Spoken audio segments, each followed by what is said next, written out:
But first, let's get to today's health headlines. A timely topic with the warm weather here and the sun getting stronger. May is Melanoma Awareness Month, raising awareness about the deadliest form of skin cancer. Such an important conversation. Joining us live this morning is Dr. Thuy Tran, a medical oncologist at Yale Cancer Center. Doctor, welcome and thanks for being here on Good Morning Connecticut at 9. Good morning.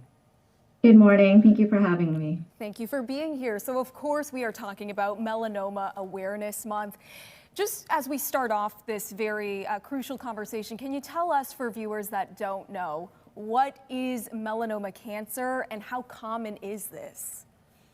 So melanoma is one of the most deadly types of skin cancers. It's very preventable with proper sun protection. And this is not something that happens at one moment. It's kind of a lifelong sun protection measures that people have to get. It's one of the most deadly skin cancers, more so than basal cells and squamous cell carcinomas. But all of these can be prevented by proper sun exposure.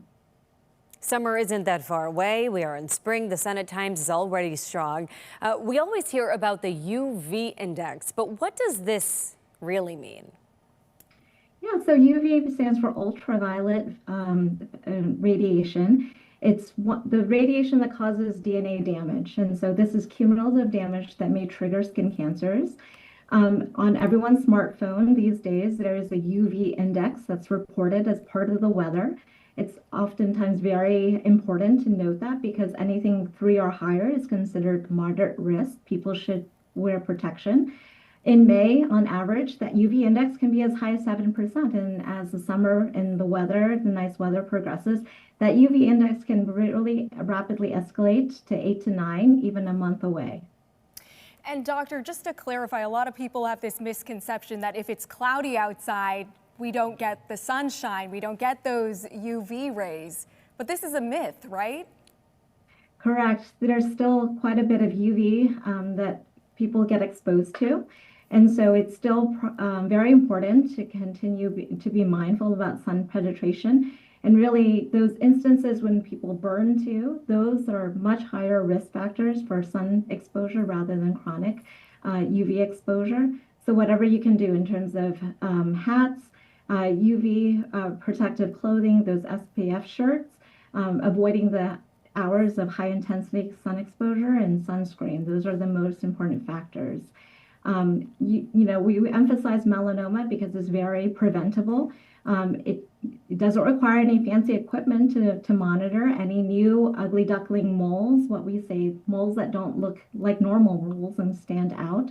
Those are the ones that people need to alert their dermatologists about. The earlier detection, the earlier the treatment, the best the cure rates. And so it is something that is very preventable that we want to get the public message about. And to try to be more conscientious about minimizing risk factors. Absolutely. And lastly, doctor, here, what I guess is your message to those who may not, wear the sun protection, especially older generations, Yes. Our parents. I hear my mom often say, they didn't know about this when they were kids. But a lot of people still aren't heeding the warnings because we're also taught that a certain amount of sun is healthy. It's good for us. Yeah, so really the myth is there really is no amount of sun exposure that is safe. Yes, we all need some vitamin D production. That can be regulated through our diet as well and supplemented through oral intake.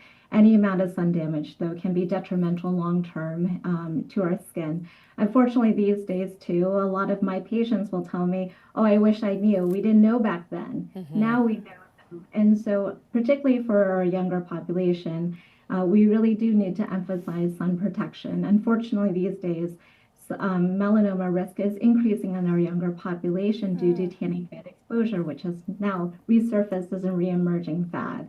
The tanning beds have actually 10 to 15% the amount of UV radiation in sunlight.